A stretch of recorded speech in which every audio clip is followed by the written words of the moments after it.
Deu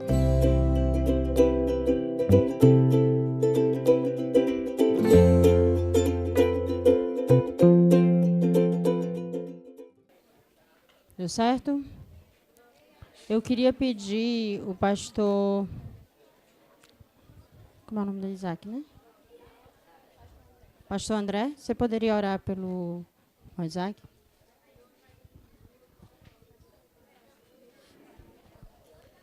Senhor nosso Deus, Pai bendito, nós te agradecemos, meu Deus, por este momento especial de estarmos aqui, meu Deus, neste lugar abençoado, meu Deus, para aprender da tua palavra, meu Deus, e pedimos que o Senhor, ó Deus, tome nas tuas mãos o teu servo, meu Deus, use ele poderosamente, que o teu Espírito, meu Deus amado, venha encher o seu coração e a sua vida, meu Deus, para que ele esteja, meu Deus, pronto a trazer toda palavra que o Senhor deseja falar conosco esta noite.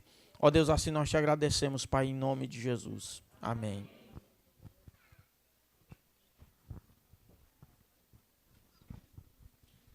Boa noite, amados irmãos, queridos amigos. Prazer e alegria mais uma vez estarmos juntos. E nessa noite nós vamos dar continuidade aos nossos estudos aqui no livro de Ruth. E eu peço para que você já possa ir abrir lá no capítulo 2, tá bom? Hoje de manhã nós estudamos o capítulo 1 desse livro. Tiramos algumas lições para nós. E eu espero que você possa ter refletido um pouco, meditado naquilo que foi falado. E hoje nós vamos aqui e agora à noite nós vamos para o capítulo 2.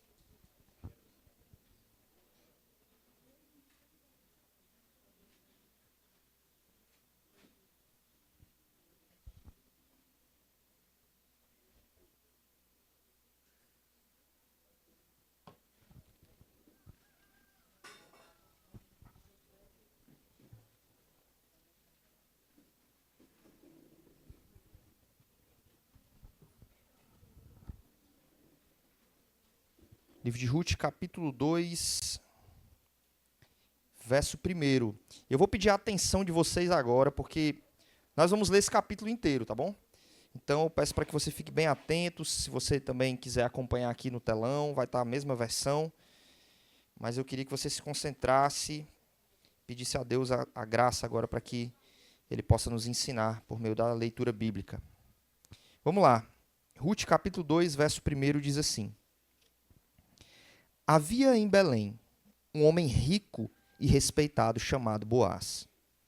Ele era parente de Elimeleque, o marido de Noemi. Certo dia, Ruth, a moabita, disse a Noemi: Deixe-me ir ao campo ver se alguém, em sua bondade, me permite recolher as espigas de cereal que sobrarem. Noemi respondeu: Está bem, minha filha, pode ir. Ruth saiu para colher espigas após os ceifeiros. Aconteceu de ela ir trabalhar num campo que pertencia a Boaz, parente de seu sogro Elimeleque. Enquanto Ruth estava ali, Boaz chegou de Belém e saudou os ceifeiros. O Senhor esteja com vocês. O Senhor o abençoe. Responderam os ceifeiros. Então Boaz perguntou a seu capataz: Quem é aquela moça? A quem ela pertence? O capataz respondeu: É a moça que veio de Moabe com Noemi. Hoje de manhã ela me pediu permissão para colher espigas após os ceifeiros. Desde que chegou, não parou de trabalhar um instante sequer, a não ser por alguns minutos de descanso no abrigo. Boaz foi até Ruth e disse: Ouça, minha filha, quando for colher espigas, fique conosco. Não vá a nenhum outro campo. Acompanhe as moças que trabalham para mim. Observe em que parte do campo estão colhendo e vá atrás delas. Avisei os homens para não a tratarem mal. E quando tiver sede, sirva-se da água que os servos tiram do poço. Ruth se curvou diante dele, com o rosto no chão, e disse: O que fiz para merecer tanta bondade? Sou apenas uma estrangeira. Eu sei, respondeu Boaz, mas também sei de tudo o que você fez por sua sogra desde a morte de seu marido. Ouvi falar de como você deixou seu pai, sua mãe e sua própria terra para viver aqui no meio de desconhecidos. Que o Senhor, o Deus de Israel, sob cujas asas você veio se refugiar, a recompense ricamente pelo que você fez. Ela respondeu: Espero que eu continue a receber sua bondade, meu senhor, pois me animou com suas palavras gentis. embora eu nem seja uma de suas servas.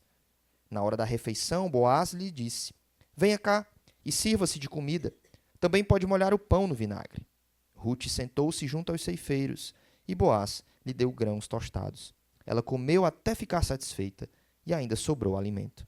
Quando Rute voltou ao trabalho, Boaz ordenou a seus servos: permitam que ela colha espigas entre os feixes e não a incomodem. Tirem dos feixes algumas espigas de cevada e deixem-nas cair para que ela as recolha. Não a atrapalhem. Assim Rute colheu cevada o dia todo. E à tarde, quando debulhou o cereal, encheu quase um cesto inteiro. Carregou tudo para a cidade e mostrou à sua sogra. Também lhe deu o que havia sobrado da refeição. Onde você colheu todo esse cereal? Perguntou Noemi. Onde você trabalhou hoje? Que seja abençoado quem a ajudou. Então Rute contou à sogra com quem havia trabalhado. O homem com quem trabalhei hoje se chama Boaz. O Senhor o abençoe, disse Noemi à nora. O Senhor não deixou de lado sua bondade tanto pelos vivos como pelos mortos. Esse homem é um de nossos parentes mais próximos, o resgatador de nossa família. Rute, a moabita, acrescentou: Boaz disse que devo voltar a trabalhar com seus ceifeiros até que terminem toda a colheita. Muito bom, exclamou Noemi. Faça o que ele disse, minha filha. Fique com as servas dele até o final da colheita. Em outros campos, poderiam maltratá-la. Assim, Rute trabalhou com as servas nos campos de Boaz e recolheu espigas com elas até o final das colheitas da cevada e do trigo. Nesse tempo, ficou morando com sua sogra. Senhor, nos ajuda mais uma vez a olhar para a Tua palavra e nos abençoa essa noite, em nome de Jesus. Amém. Geralmente, quando eu tenho um tempinho livre com a minha esposa, a gente gosta de assistir filme junto, né? Depois que as crianças nasceram, tá mais difícil, né, amor? Sempre acontece dela pegar no sono muitas vezes. Não sei se alguém aqui se identifica. Só que tem sempre aquela luta, né? Qual filme? A discussão, qual filme que a gente vai assistir e tal. Geralmente eu puxo mais para ação, para suspense, aventura, né? Ficção científica. E ela, vamos assistir um romance, vamos assistir uma comédia romântica, vamos assistir algo mais leve, né? Hoje. E aí a gente já assistiu algumas. E é interessante que essas comédias românticas, elas têm um enredo muito parecido, né? É aquele casal que aparentemente tem nada para dar certo. Personalidades opostas, caminhos opostos. Às vezes é a pobre com o rico. Às vezes é aquele homem importante ali da alta sociedade. Às vezes é uma moça que simplesmente trabalha ali numa lanchonete. Ou o contrário, às vezes é uma princesa, uma mulher da realeza e um cara que é um simples trabalhador braçal. E aí, durante o filme, vão acontecendo certas coincidências, né? E aí, geralmente, os filmes vão dizer: o destino está unindo esse casal. O destino está cruzando o caminho desse casal. E no final acontece que eles ficam juntos, né? Recentemente, há um tempo atrás, na verdade, não tão recente assim, né? A gente assistiu, eu e a Natália assistimos um filme, eu não lembro o nome em português, mas eu lembro que o nome original é About Fate, eu não lembro exatamente o nome em português, mas é uma comédia romântica que tem todos esses elementos aí. Uma reviravolta incrível, o destino coloca os dois ali num caminho de uma forma assim, bem inesperada, às vésperas do ano novo. E aí eles se encontram, e aí sempre tem aquelas pitadas de humor, de comédia e de romance. Se a gente olhar para essa história aqui do capítulo 2, que está começando a acontecer aqui entre Rute e Boaz, até parece um pouco com as comédias românticas, até parece um pouco com novela, com alguns filmes, até parece que algumas coincidências estão acontecendo aqui. E parece que o destino dos dois estão se cruzando. O autor, inclusive, utiliza algumas expressões aqui no capítulo 2, de forma irônica, para dizer assim, olha, do nada ela aparece ali.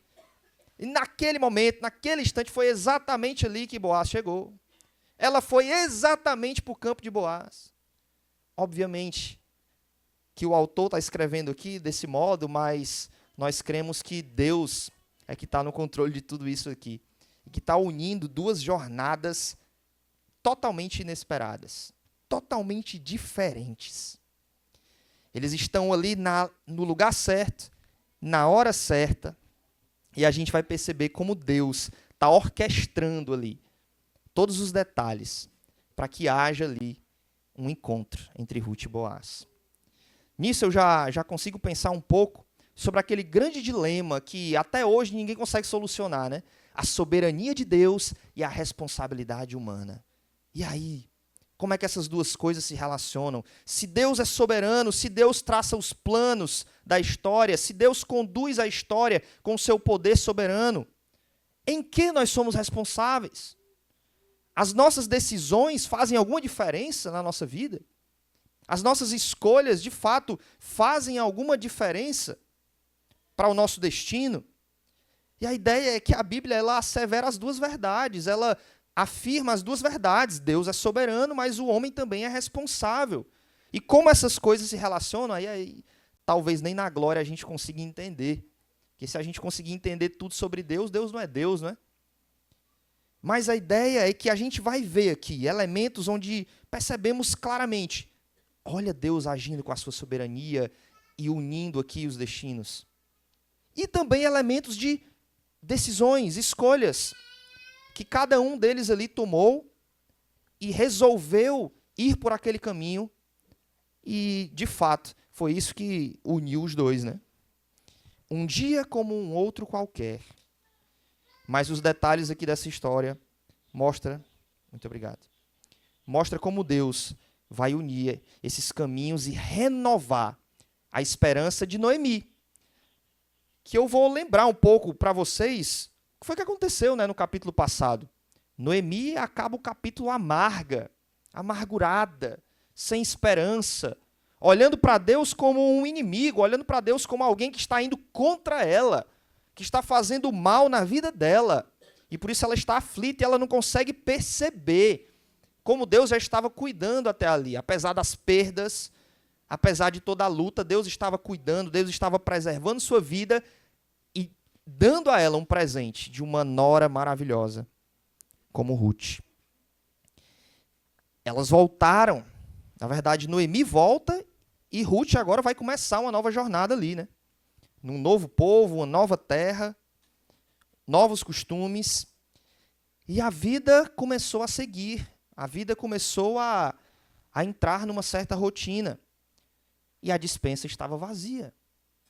Elas chegaram, acabaram de se mudar e algo precisava ser feito. E o que foi que aconteceu? Ruth tomou a iniciativa. Ruth disse, eu vou trabalhar. Eu vou arregaçar as mangas e vou atrás daquilo que vai nos sustentar. Irmãos, Deus espera de nós esse tipo de iniciativa. Embora na oração do Pai Nosso a gente diga, Senhor, Pai Nosso que estás nos céus, dá-nos o pão de cada dia. Deus espera que a gente também use da força que Ele tem nos dado, da capacidade, da inteligência, da criatividade para trabalhar, para se esforçar. Ruth se levantou e foi realizar um trabalho pesado para a sobrevivência da sua família. E eu fico pensando que em alguns contextos familiares, talvez nós vamos precisar abrir mão de certas coisas para trabalhar no pesado. Talvez dar um passo atrás em um certo estilo de vida, porque as coisas estão difíceis, porque a crise chegou, para poder trazer o pão de cada dia para a nossa família. Situações difíceis vão requerer sacrifícios grandes. Trabalhar com algo mais duro e pesado, que às vezes não é nem a sua área, mas que vai ser isso que vai trazer o rendimento para a sua mesa, para o seu lar. Lembra que eu falei de manhã de uma história, né, que aconteceu comigo, que eu fui para Belém para um curso e acabei voltando, né? Eu fiz alguns contatos, né, não posso nem dizer que são amizades, porque muito tempo sem conexão, sem se falar, mas acabei acompanhando a vida de alguns amigos que ficaram lá, né, que se formaram nesse curso, um curso de 3 anos, que depois desse curso você ia estagiar, embarcado ou numa plataforma ali de petróleo no meio do mar, para depois entrar de fato no trabalho. E eu soube de muitos desses que se formaram, que tiveram que voltar para suas cidades sem ter o estágio já efetivado. E muitos deles fizeram o quê? Foram rodar de Uber. foram correr atrás, foram vender brownie nas escolas, nas faculdades. Foram correr atrás do sustento. Olha aí, pessoas formadas num curso dificílimo, muito concorrido, mas estavam ali numa brecha que não conseguiram efetivar o seu estágio, e eles precisaram fazer o quê? Correr atrás. Tem um irmão da nossa igreja que o cara estava batalhando para fazer sua faculdade de Direito, e agora nós nos alegramos com ele. Se formou há pouco tempo. Fizemos uma festa lá, surpresa para ele, o nosso irmão Marcão. E ele me contou das lutas que ele teve, porque ele fazia faculdade e trabalhava ao mesmo tempo. Até que teve que sair desse trabalho dele, CLT, e sabe o que ele fez? Foi rodar de Uber. Foi rodar de madrugada para conseguir conciliar, pagar a faculdade, pagar o sustento de casa. No mesmo período, a esposa dele ficou desempregada. Situações dificílimas, crises, às vezes vão nos levar a sacrifícios, abrir mão de certo orgulho. Não, eu só trabalho com a minha área. Tenho formação nessa área aqui, eu só trabalho nisso aqui. Pegar no pesado não é comigo. Mas às vezes nós vamos precisar desse passo atrás, dependendo da situação e do contexto, sem perder tempo, sem murmurar. Não, mas o mercado de trabalho está difícil demais, as oportunidades não chegam. Não perca tempo com autocomiseração, vá atrás. Se esforce. Ainda mais se você tiver filhos, sua família depende de você. Corra atrás. Olha o que Ruth está fazendo aqui, olha que lição. Olha que mulher dedicada. Não vou ficar aqui ouvindo as amarguras de Noemi, eu vou atrás de trabalhar, porque senão a gente vai passar fome. E ela foi. Foi atrás de uma colheita. Na lei lá em Levítico, existia lá uma lei que favorecia os pobres e estrangeiros que poderiam ir nos campos de colheita e catar ali do chão, né, colher do chão aquilo que tinha ficado da colheita do dono daquela terra. Então, olha como a lei de Deus já pensava em tudo, né? Pensava no pobre, pensava no estrangeiro. E era uma lei que permitia eles fazerem isso. Ruth, então, baseado nessa lei, foi atrás de trabalhar na confiança na graça de Deus, que alguém iria favorecê-la. Olha como Ruth, com pouco tempo numa nova terra, com pouco tempo ali, conhecendo mais um pouco de Deus, olha a dimensão que ela já tem de Deus. Olha a convicção que ela já tem de Deus. Ruth nos ensina humildade, irmãos.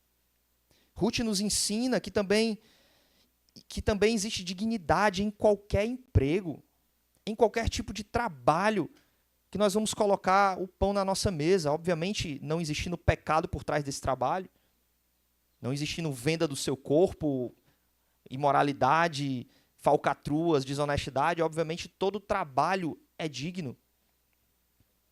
Talvez alguns no lugar de Ruth reclamariam. Talvez alguns no lugar de Ruth pensariam duas vezes antes de ir atrás de um campo, de uma colheita, onde pode haver risco para a sua vida. Noemi fala isso. Você poderia ter ido para um campo e poderiam ter maltratado você. Mas ela está ali, confiante, na tranquilidade, na confiança de que Deus está sustentando tudo e de que Deus vai prover.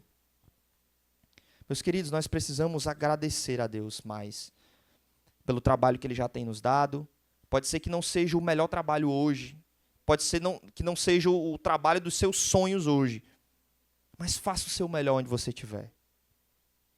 Reconhecendo que tudo vem de Deus, reconhecendo que Ele tem um propósito, reconhecendo que a sua graça cuida de cada detalhe. Se o seu trabalho hoje é cuidar do seu lar, é cuidar dos seus filhos, faça o seu melhor. Se o seu trabalho hoje é ser um servente de pedreiro, se o seu trabalho hoje é rodar de Uber, se o seu trabalho hoje é algo que você talvez não encare com tanta importância, ache que não vai servir a ninguém, ainda assim, é algo que Deus está dando nas tuas mãos para que você use como uma missão. Porque o trabalho é algo que vem de Deus, irmãos.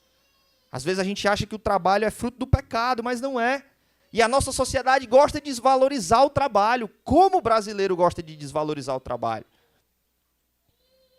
O brasileiro é quase a filosofia do seu Madruga, né? Não existe trabalho ruim, ruim é ter que... Muitos vivem nessa filosofia de vida, nesse estilo de vida. E às vezes se esforçam para passar num concurso porque tem uma ideia errada de que, no concurso eu vou trabalhar pouco e vou ganhar muito. No concurso eu vou trabalhar pouco, vou ali matar trabalho e no final do mês está garantido meu salário ali. O brasileiro é aquele que não vê a hora, conta os segundos para chegar a sexta-feira, para chegar o feriado, para chegar as férias, não é verdade? Para chegar às 18 horas, para terminar o expediente. E a gente esquece que Deus foi o primeiro que trabalhou e como Deus valoriza o trabalho. Deus trabalhou na criação de todo o universo. E a cada dia que ele trabalhava, Deus olhava, observava, analisava aquilo que tinha feito e ele ainda dava um diagnóstico ali, avaliava o seu trabalho. É bom, é bom, é bom. E no final, é muito bom. Não foi a queda que trouxe o trabalho. A queda trouxe mais dor ao trabalho. A queda trouxe que a natureza ali ia trabalhar contra nós. Ia ficar mais difícil tirar o sustento. Mas não foi a queda que trouxe o trabalho. Antes da queda, Deus disse a Adão, olha, cultive a terra, dê nome aos animais, cuide do jardim. Até hoje, irmãos, essa é a nossa missão, é cuidar do jardim, cuidar do universo que Deus nos deu, produzindo coisa boa, trabalhando, servindo a sociedade. Isso glorifica a Deus também. Lutero dizia que todo trabalho bem feito glorifica a Deus. O trabalho de um sapateiro glorifica a Deus. Não é só o trabalho de um pastor, de um missionário, de um teólogo, de um homem que está ali no clero. Não é só isso que glorifica a Deus, mas todo trabalho bem feito glorifica a Deus. E é isso que Ele quer de nós. Glorifica a Deus e abençoa a nossa família. Então arregace as mangas, não perca tempo, corra atrás, faça como Ruth. Seja grato e humilde pelo que já tem. A gratidão e a humildade, elas são coisas que andam juntas. Os orgulhosos não são gratos, sabe por quê? Porque eles acham que merecem alguma coisa. Acham que é direito deles. Então não são gratos.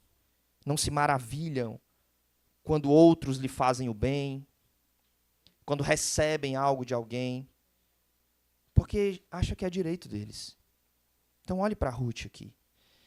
Vamos fazer um exercício aqui de imaginação. Imagine se a atitude de Ruth fosse uma atitude orgulhosa, murmuradora. Olha como seria o contraste. Imagine ela chegando ali na terra de Noemi, não tendo nada o que comer, começando do zero, e a atitude dela fosse de acompanhar a amargura de Noemi. Pronto, iam ficar as duas ali afundadas, em depressão, em tristeza, até a morte. E nada ia sair dali. Mas Ruth foi a faísca ali, da esperança. Para que Noemi também pudesse enxergar isso. Ruth tomou a iniciativa, ela não ficou olhando para a paralisia de Noemi e deixou aquilo contagiar. Ela foi. Ela foi. Às vezes, dentro da nossa própria casa, nós vamos encontrar oposição.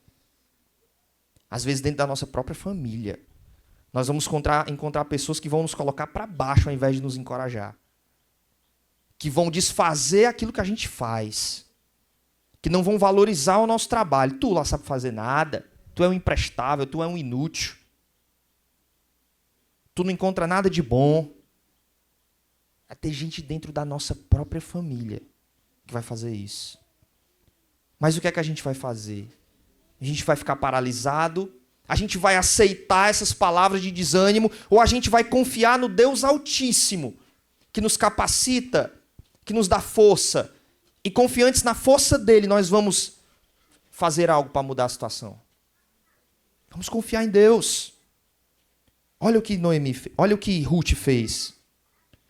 Não é falta de fé, irmãos, buscar meios, trabalhar, encontrar outras oportunidades. Na realidade, é a expressão da fé. A nossa fé não é passiva. A nossa fé não é uma fé que só estende as mãos e espera cair do céu. A nossa fé é uma fé de obras. Tiago vai dizer isso. A fé não é algo que você comprova dizendo que tem, mas mostrando que tem.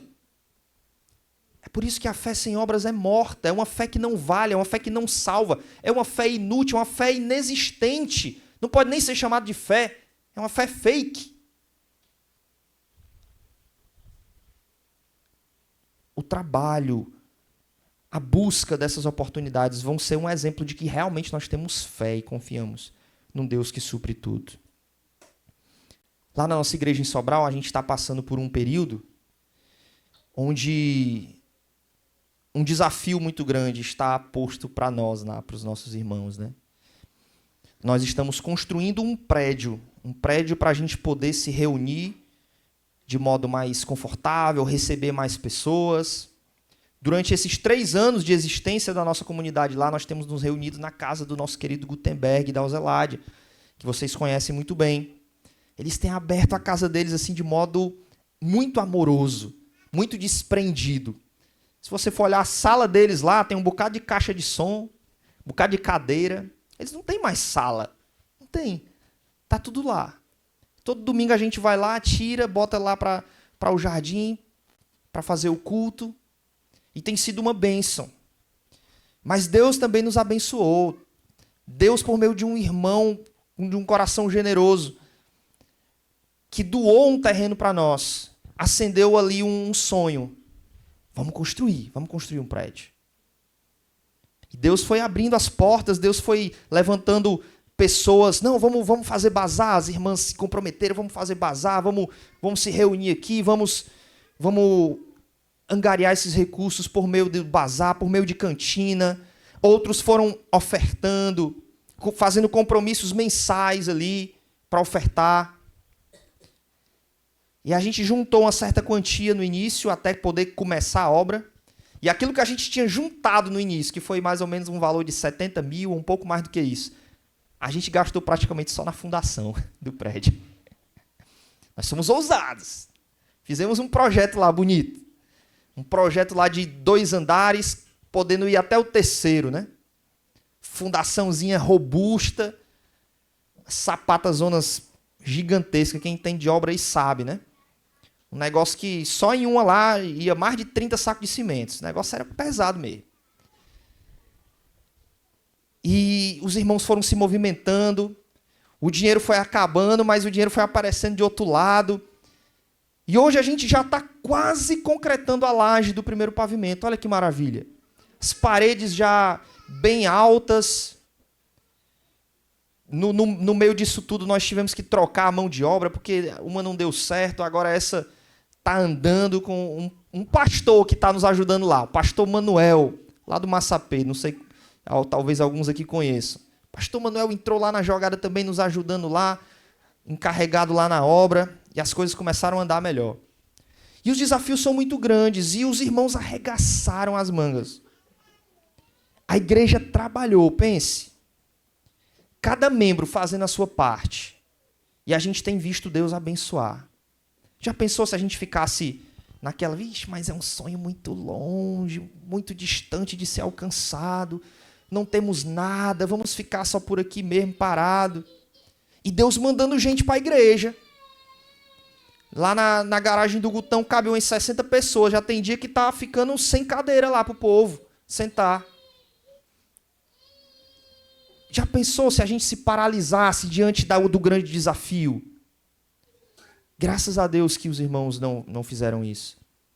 Mas por meio da fé, trabalharam. Ainda tem muita coisa, né? O dinheiro já praticamente acabou. Mas a gente tem a fé de que o Deus que supriu até agora vai continuar suprindo. Para a glória dele. A expectativa do fruto do trabalho nos encoraja.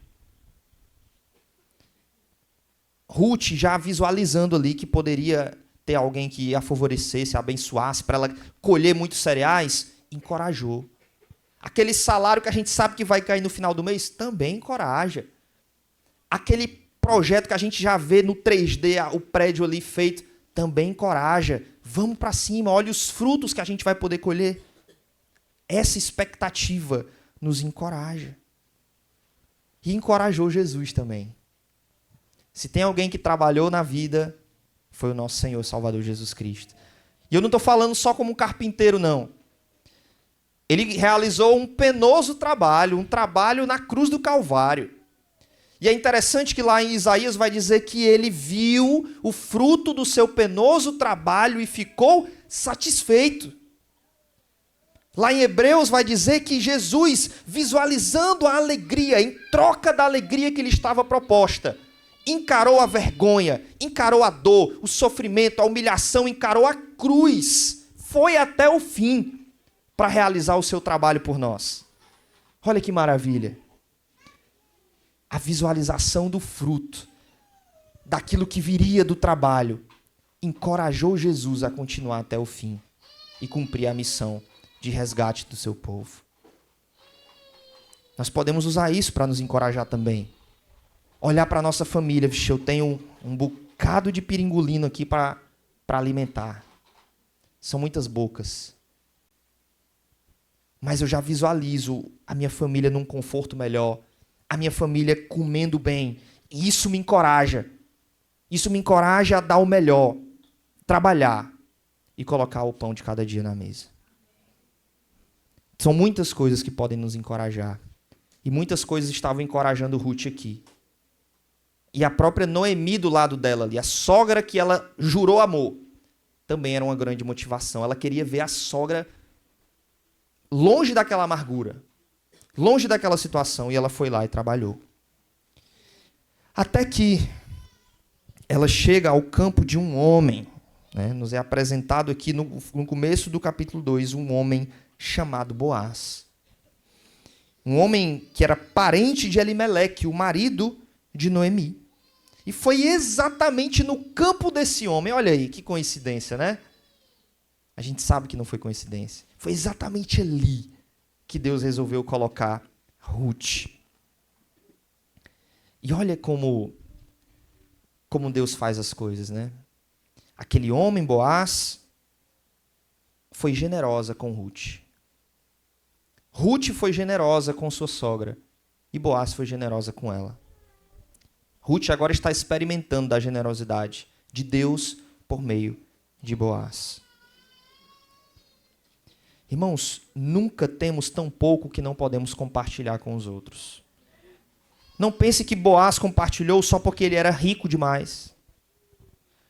Eu quero que vocês lembrem que a fome que chegou àquela região também chegou a Boaz, viu? Também chegou nos campos de Boaz, viu? Todo mundo encarou aquela fome. A diferença é que Boaz ficou na terra prometida. A diferença é que Boaz encarou a fome, encarou a tribulação, confiante em Deus. E está aqui Deus trazendo renovo, está aqui Deus manteve o trabalho de Boaz. E agora Boaz está compartilhando com outros o seu recurso. Mas ele não está fazendo isso porque ele tem muito, não. É porque ele tem realmente um coração generoso.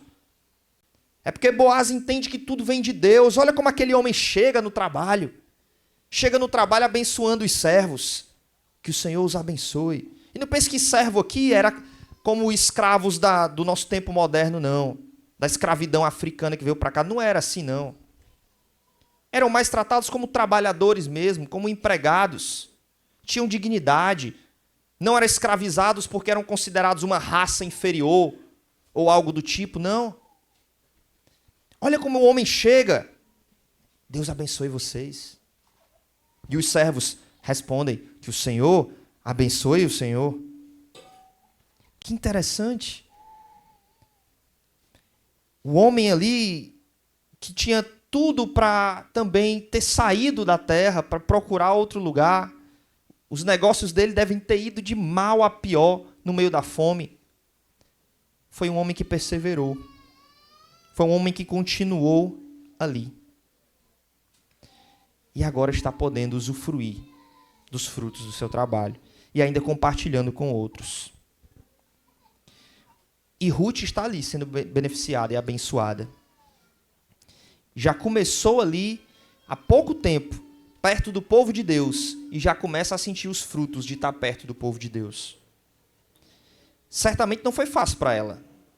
Eu fico imaginando aqui as possíveis dificuldades de adaptação. Ela veio de outro povo, é outra cultura, é outra terra, outros costumes religiosos. E eu imagino que ela sofreu, é porque o texto fala aqui que ela já foi direto para um campo que a acolheu. Mas imaginem aí, o olhar da sociedade. Imagine a forma de comunicação era diferente. Mas Ruth seguiu trabalhando, confiando no Senhor. E nisso tudo, Ruth é capaz de contar as bênçãos do Senhor. E ela destaca aí no verso 19, quando ela vai contar para Noemi, né?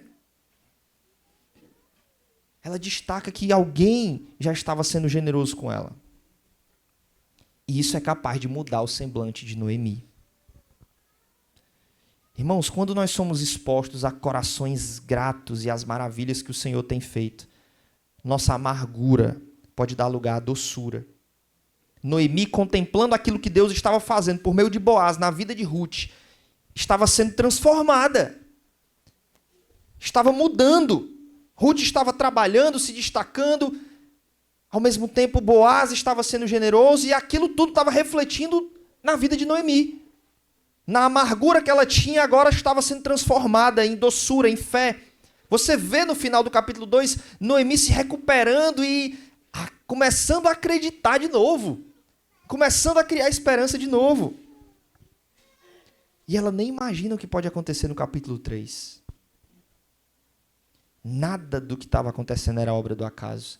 Deus estava direcionando tudo para que os caminhos se cruzassem. Ela foi parar num bom campo, no campo de um servo de Deus, parente de Elimeleque, um resgatador. E a gente vai ver nas próximas mensagens o que isso significa, né? E ela chega exatamente ali, naquele lugar onde Deus queria que ela estivesse. E encontra esse homem que entende que tudo vem de Deus, que valoriza o trabalho, que trata bem seus funcionários, um homem diferente. E aqui a gente não consegue não perceber o grande contraste que tem entre Noemi e Boaz, entre Elimeleque, o marido de Noemi, e Boaz. Enquanto Elimeleque se desesperou e saiu da terra, levando sua família e tomando uma decisão que acabou de destruir sua família, Boaz seguiu na terra prometida, confiante no Senhor. Um homem que entende que a verdadeira felicidade é só no Senhor. Que passar o perrengue com Deus é melhor do que buscar o conforto sem Deus. Um homem que entende tudo isso, e por isso que quando ele olha para Ruth e sabe da história toda, ele elogia Ruth. Eu sei o que você tem feito. Eu sei o que você fez. E ele elogia dizendo assim, ó, louvado seja Deus pela sua vida que veio buscar abrigo no Senhor. Lembram que Noemi falou, foi assim, não, Ruth, fique aí no seu canto. Fique aí na sua terra. Busque um novo casamento. Fique com a sua família, com seus deuses, com a sua cultura. Enquanto Noemi insistiu para Ruth ficar em Moabe, Boaz está elogiando. Ainda bem que você veio, não teve escolha melhor, não tem lugar melhor para você encontrar abrigo do que nos pés do Salvador, do que debaixo das asas do Deus de Israel. Você veio para o lugar certo. Olha a mentalidade, olha o contraste. E olha que no tempo dos juízes, irmãos, não era difícil você encontrar um dono de terras, um dono de campos como Boaz, salafrário, um dono de campo salafrário. Porque lembram, era o tempo mesmo das desgraças, era o tempo onde o povo não queria saber de Deus, era o tempo onde as pessoas estavam mergulhadas na idolatria, nos abusos, na crueldade. Existiam homens assim, existiam empresários, donos de terra desse jeito. E Ruth poderia ter caído num campo assim, e ela sabia disso e ainda assim arriscou, e ainda assim sacrificou. Nesse sentido, eu olho para Ruth e eu vejo, que mulher! Que mulher! Ela não deixou se abalar, não deixou as incertezas do futuro paralisar. Ela se colocou em uma situação de vulnerabilidade por amor. Por amor a Noemi. O amor traz riscos, irmãos. A gente vai falar um pouco mais disso na última mensagem. O casamento é um empreendimento arriscado. A família é um empreendimento arriscado. Mas o que é a vida sem alguns riscos, né? Noemi, Ruth, aliás, estava ali, encarando todos esses riscos, humanamente desprotegida, mas divinamente amparada. E era nesse amparo que ela confiava. E Deus estava agindo para que Ruth se encontrasse exatamente com esse homem, trabalhando no seu campo. Às vezes a gente acha que Deus ele não está ligado nos detalhes, né? Mas ele está. Às vezes a gente acha que fazer uma oração por uma coisa que a gente aparentemente acha que é besta, Deus não vai ouvir. Mas ele ouve. Às vezes a gente acha que uma vida comum, ordinária, que não tem muita aventura, é uma vida sem graça, que Deus não está olhando para nós no nosso cotidiano. Deus está. Em cada detalhe. Cada detalhe. Deus está agindo. Mesmo sendo um homem de posses, Boaz não era um homem avarento e mesquinho. Ele tinha muitas coisas, mas aquelas coisas não possuíam Boaz. Era um homem que tinha dinheiro, mas era um homem que servia ao Senhor e era generoso. Uma dica aqui que eu vou dar agora para as jovens solteiras. Observe o pretendente de vocês. Observe o crush, né, de vocês. Como é que ele trata as pessoas? Começando pela própria família. Como é que ele trata pai e mãe? Ou como é que ele trata pessoas ao seu redor que de algum modo estão ali servindo? Por exemplo, um garçom no restaurante. Um gari na rua. Um atendente de balcão. Um funcionário. Como é que esse rapaz trata essas pessoas que aparentemente estão o servindo? Ele trata como se fossem meros serviçais, sem dignidade, que estão ali para fazer mesmo o seu trabalho, para servi-lo? Ou ele trata como pessoas à imagem e semelhança de Deus, como o Boaz fazia com seus funcionários? Isso vai dizer muito sobre o caráter dele. Observe. O que é que você tem olhado? O que é que você tem procurado? Será que são atributos morais, de caráter, espirituais, ou simplesmente você quer que ele seja bonitinho? Você quer que ele tenha um shape legal? O que é que você tem procurado num homem para casar? Boaz, a gente não sabe como é que era ele fisicamente, né? A gente sabe porque ele era um pouco mais velho do que Ruth aí. Talvez até uma quantidade boa. Mas Ruth não olhou para isso. Ruth olhou para quem ele era, para o seu caráter, para o seu temor a Deus. Um homem que entendia que tudo vinha de Deus e que por isso ele administrava aquilo que vinha de Deus para a glória de Deus. E ao mesmo tempo, não é só Boaz que vai chamar a atenção de Ruth. Ruth chama a atenção de Boaz. E aí a mesma coisa para os jovens solteiros. O que é que tem te chamado a atenção nas moças? São só as curvas? É só o rostinho bonito? É só o cabelo sedoso? O que é que tem te chamado a atenção? Ou são moças capazes de trabalhar no pesado? São moças capazes de arranhar a unha para lavar um prato? São moças capazes de se sacrificar por amor à família, que tratam bem os pais com dignidade? O que é que você tem observado? Boaz observa que Ruth era alguém que se sacrificava por amor. Chama a atenção. Então ele começa ali uma conversa. E a gente não nota nenhuma segunda intenção aqui.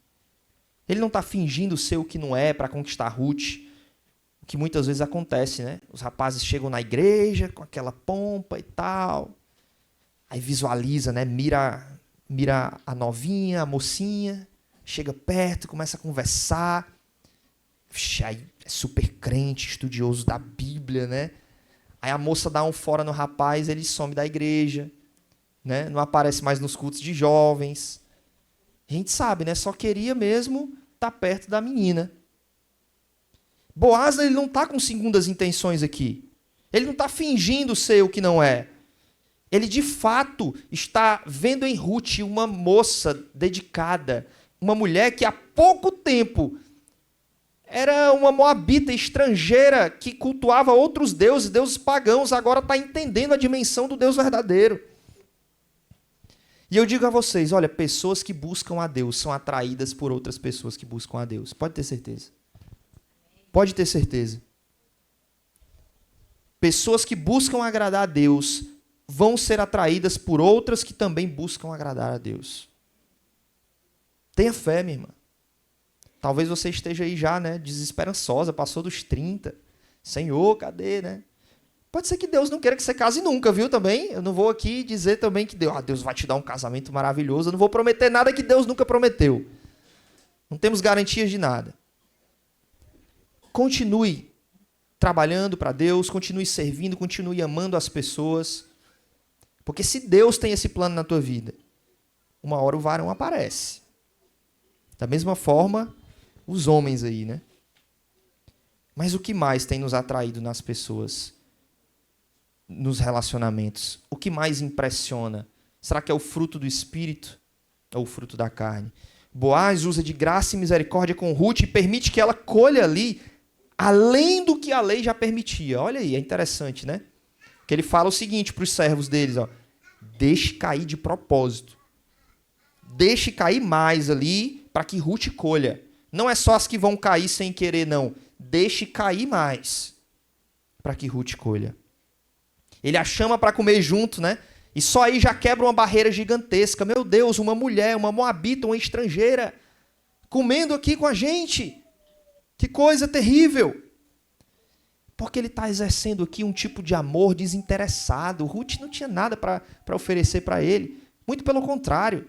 A gente vai ver, inclusive, no último capítulo, que Boaz tinha muito a perder ao se relacionar com Ruth. Muito. Mas ele está desinteressado, ele é generoso. Da mesma forma que Ruth foi com Noemi. E Boaz está demonstrando aqui que ele se importa com o vulnerável, ele se importa com o estrangeiro, ele se importa com o diferente. E como é difícil amar o diferente. Como é difícil amar o diferente. Meu Deus, 2026, ano de eleição, eu já fico me tremendo todinho. Porque eu fico lembrando do que foi o último ano de eleição para presidente no meio das igrejas. Senhor, a igreja rachada, a igreja dividida. Pessoas se odiando por causa de político, por pensamentos diferentes. Boaz está aqui amando o diferente. Boaz está se importando com o diferente, tratando bem, sendo generoso. Meus irmãos, nós não podemos estar só no meio dos iguais, só no meio dos semelhantes, porque assim como é que a gente vai alcançar o mundo? Assim como é que a gente vai poder pregar o evangelho para os homossexuais, para as prostitutas, para aqueles que não se encaixam no nosso perfil de amizade, para aqueles que são de outro espectro político que não o nosso? Como a gente vai alcançar essas pessoas? Mas Jesus está chamando essas pessoas também. Jesus está convidando também esses para o banquete. E está dizendo, olha, servo, vai lá, vai nas vielas, vai nos becos e obriga essas pessoas a entrar no reino. Insiste com elas. É mesmo os aleijados, é os desprezados, é os moribundos. São os que pensam diferente de você. São os que têm outra cultura, são os que têm outro estilo. Jesus está dizendo, vai lá, ama esses, prega para esses, se importa com esses. Boaz já demonstrava aqui um amor que de fato é um amor que Deus tem. Porque sempre o plano de Deus teve a ver com o mundo e não só com Israel. Às vezes a gente acha, né, que o plano de Deus era sempre Israel. Não deu certo, vamos para o plano B, né? O plano de Deus sempre foi o mundo, irmãos. O plano de Deus sempre foi alcançar todas as culturas, todos os povos, todas as etnias. O plano de Deus sempre foi esse. E mesmo lá no Antigo Testamento já víamos as pistas de Deus fazendo isso. Da rainha de Sabá saindo lá de outra cultura, lá de outro reino totalmente diferente, indo para ver Salomão e as maravilhas que ele tinha construído para Deus e ficando boca aberta com aquilo, impressionada com a grandeza de Deus.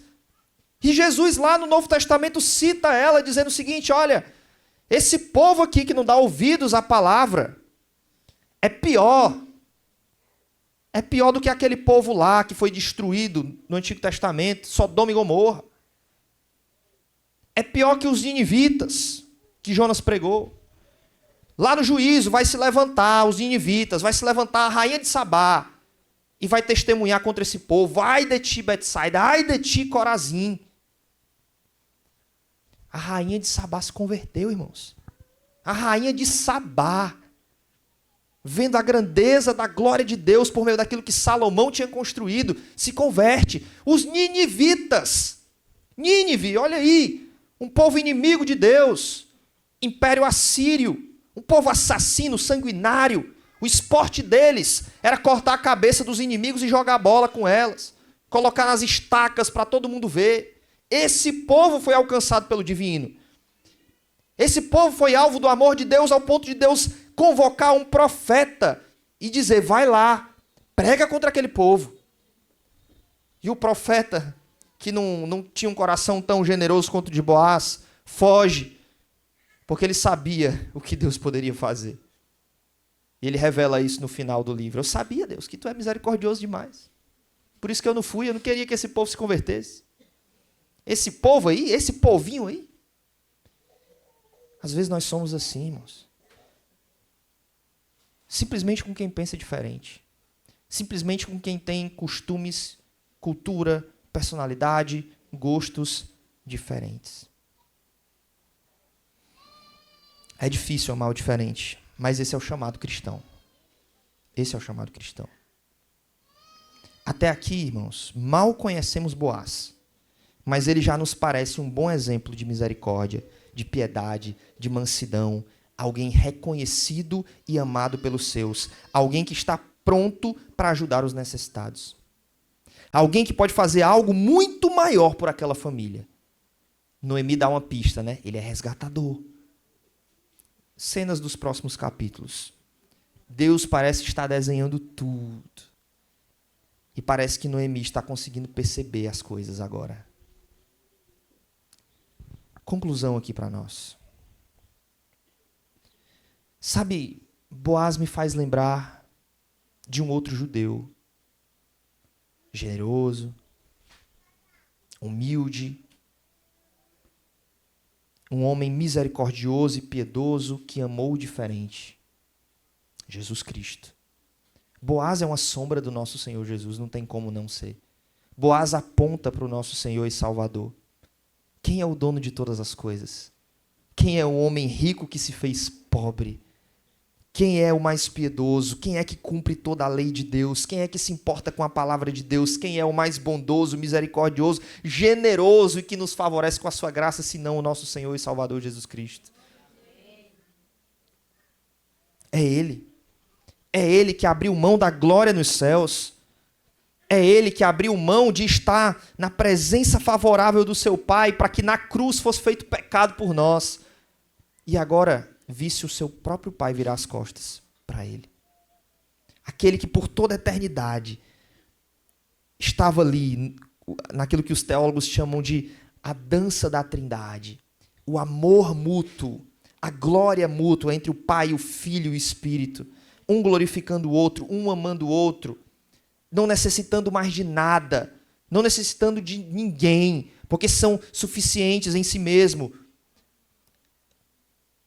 Esse filho abriu mão de tudo isso para vir a esse mundo aqui, ser pisado por aqueles que ele criou, ser humilhado e cuspido por aqueles que ele formou com a palavra do seu poder.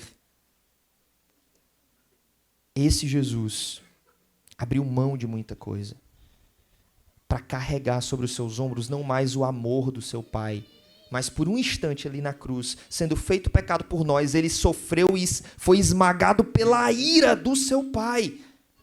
A Deus agradou moê-lo, ao Pai agradou moer o próprio Filho por nós. Às vezes a gente tem uma dimensão errada do Evangelho e a gente acha que era Satanás que estava punindo Jesus na cruz. Às vezes a gente tem uma dimensão errada do Evangelho e a gente acha que nós estávamos presos por Satanás. E que Cristo, então, ali pagou o preço a Satanás, sendo punido por ele na cruz, para que fôssemos libertos. Mas não, irmãos. O que nos aprisiona é o nosso pecado. O que nos escraviza é o nosso pecado. O nosso inimigo era o próprio Deus por causa dos nossos pecados, é o que Colossenses 1:21 vai dizer. Nós somos inimigos de Deus antes de Jesus.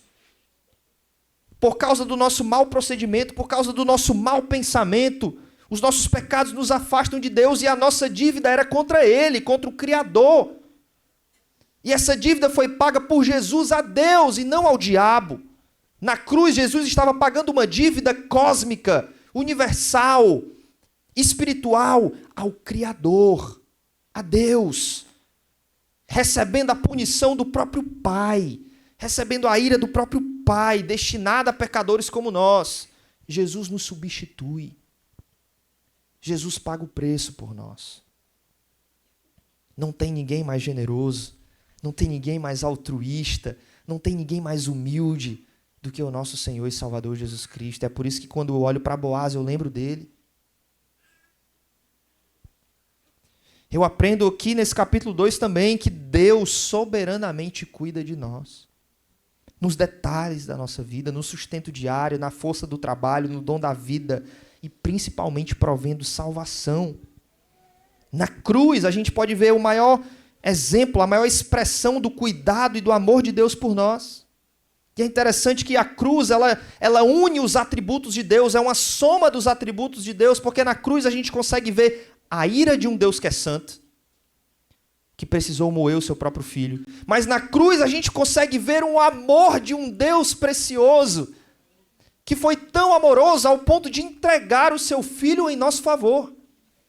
Na cruz a gente consegue ver a misericórdia de Deus, que não nos deu aquilo que nós merecemos, antes condenou a Jesus. Na cruz a gente consegue ver a graça de Deus, que nos deu o que a gente não merece, nos salvando dos nossos próprios pecados. Deus está aqui, cuidando de Ruth, cuidando de Noemi, de todas as formas, até mesmo da amargura que existia ali no coração de Noemi. E Ele tem cuidado de nós também. Eu aprendo também que Deus estende sua graça sobre todas as nações, sobre todos os povos. Como eu comentei aqui anteriormente. Na época do Antigo Testamento, Deus tinha uma grande comissão também para o povo. Só que era diferente da nossa. A grande comissão para o povo de Israel era: venham, vejam o que Deus tem feito no nosso meio. E é por isso que a rainha de Sabá foi. E é por isso que outros povos foram atraídos. E é por isso que muitos estrangeiros chegaram até o povo de Israel e viveram lá, como essa moabita. Porque o chamado do povo é: não, vocês não vão se misturar com as outras nações, vocês vão atrair as outras nações. Vocês vão viver de um modo diferente. Vocês vão aqui me louvar, me adorar de um modo diferente do que as outras nações fazem com seus deuses. E aí Deus deixou a lei, Deus deixou ali Levítico, Número, Deuteronômio, Deus deixou todos os princípios. E o povo precisava seguir para que a glória de Deus fosse tão forte no meio daquele povo que as outras nações vissem aquilo de longe como um sol e fossem atraídas para lá. O nosso chamado hoje é diferente. O nosso chamado não é: vamos ficar aqui, todo mundo aqui no Pitombeiras aqui louvando a Deus, bem altão, para que o povo de fora escute e venha até aqui. Não, o nosso chamado é: ide, vão atrás, vão pelas vilas, vão pelos becos, tragam o povo. Vocês precisam ir e pregar, ir e batizar, ir e fazer discípulos. Esse é o chamado agora da igreja. Discípulos de onde? Discípulos de onde? De todas as nações. todas as etnias, todas as culturas, todos os povos. Em julho do ano passado, eu tive a oportunidade de ir para uma conferência, um curso maravilhoso de uma semana lá em Manaus. E é por isso que eu gosto de usar essas pulseirinhas aqui, não sei se vocês já perceberam. São pulseirinhas indígenas, feitas de semente, né? Essa daqui, por exemplo, é semente de açaí. E eu comprei lá com alguns indígenas que eu pude conversar. Foi um tempo maravilhoso. De diversidade de cultura ali. Foi maravilhoso a gente ver ali gente indígena, gente do sertão. Porque tinha gente de todos os lugares, viu? Do Nordeste, tinha gente do Norte. Todo mundo ali reunido para aprender sobre missões e plantação de igreja. E teve um momento lá de louvor que eu olhava, que eu olhava e contemplava, Deus no céu vai ser assim, essa diversidade de cultura. Tipos de cabelo diferente, cores diferentes, gente que roupa diferente. Glória a Deus por isso. Vai ser uma festa linda. Já pensou se fosse todo mundo igual, hein? Seria muito chato. Seria muito monótono. Seria monocromático. Seria ruim demais. Mas Deus, ele quer ser louvado por toda língua. Deus, ele quer ser louvado por todo joelho que vai se dobrar diante dele. Toda língua que vai confessar que ele é Senhor. Isso é lindo. Isso só o Evangelho faz. Por último, irmãos, o que eu aprendo aqui é que o acaso não existe. Eu sei que os Titãs... Titãs? Ou é o Capital Inicial que canta? O acaso vai me proteger. Acho que é Titãs, né? Sei que o Titãs canta isso, né? Mas não existe acaso, não. Não é acaso que nos protege. Não é o destino que nos une a certas pessoas. Deus está por trás de tudo, irmãos. Deus é poderoso e onisciente. E às vezes é inesperado também. Porque ele faz coisas que nosso coração nem imagina, nem pensa. E quando essas coisas ocorrem, a gente fica espantado. Mas a gente sabe, Deus é Deus. E Ele pode fazer. Ele pode fazer. A responsabilidade humana e a soberania de Deus andam juntas, como eu falei. Creia num Deus que já ganhou a batalha, só que Ele também está te chamando. Participa dela. Já está ganha. A batalha já está vencida. Mas eu quero que você lute. Não é doido isso, né? Não parece ser contraditório, mas são os paradoxos lindos que existem no Evangelho. A batalha está vencida, mas Deus está dizendo, eu quero que você lute, meu amigo. Lute a batalha vencida. Esteja dentro do exército vencedor. Isso não é encorajamento bom demais, não? Que Deus nos dê esperança de levantar amanhã com essa força. De levantar amanhã para trabalhar. De levantar amanhã para amar a nossa família, para servir aquele que está ao nosso redor. Tudo entendendo que Deus já nos colocou no exército vencedor. Que Deus nos dê graça. Que Deus nos dê graça para encarar que o futuro que Deus já escreveu para nós, Ele sabe o que é melhor. Para encarar tudo isso com confiança. Porque temos um Salvador. Porque temos a esperança de vida eterna. Que esse mundo não vai acabar aqui. Mas que novo céu e nova terra estão sendo preparados por Jesus. Vamos orar. Senhor Deus, muito obrigado pela Tua palavra. Obrigado, ó Deus, por esse segundo capítulo do livro de Ruth. Nos ensina mais e mais, ó Deus. Nos faz olhar para a beleza do Evangelho. Daquilo que aparentemente são coincidências, mas que nós sabemos que não é obra do acaso, mas é obra do Senhor em nossas vidas. Pode ser, ó Deus, que tenhamos grande desafio dentro da nossa própria casa. Pode ser que estejamos enfrentando desencorajamentos dentro da nossa própria casa. Pessoas paralisadas, com amargura, com depressão, e que têm ao mesmo tempo nos puxado para baixo também. Mas nos ajuda a olhar aqui para Ruth, nos ajuda a olhar para Boaz, e nos ajuda a olhar para o Teu Filho Jesus. que trabalhou e trabalhou duro em nosso favor, que foi generoso, misericordioso, e também nos ajuda a ser assim com as pessoas ao nosso redor, por mais amargas que sejam, por mais tristes e angustiadas que estejam, nos ajuda a amar, nos ajuda a servir, nos ajuda a nos importar, e nos ajuda, Deus, a olhar para a nossa família como o nosso principal ministério. Naquele momento ali, Noemi era a família de Ruth. E ela não perdeu tempo. Confiante no Senhor, ela foi atrás de servir a sua família. Nos ajuda, Deus. Nos ajuda a ser como o teu Filho Jesus Cristo. Nos ajuda a olhar para aquilo que ele fez, não só como um exemplo a ser seguido, não só como um modelo, mas como a nossa salvação, como aquilo que muda o nosso coração. Porque é isso que de fato nos dá esperança. É em nome dele que nós oramos e te agradecemos. Amém e amém. Deus abençoe, meus queridos.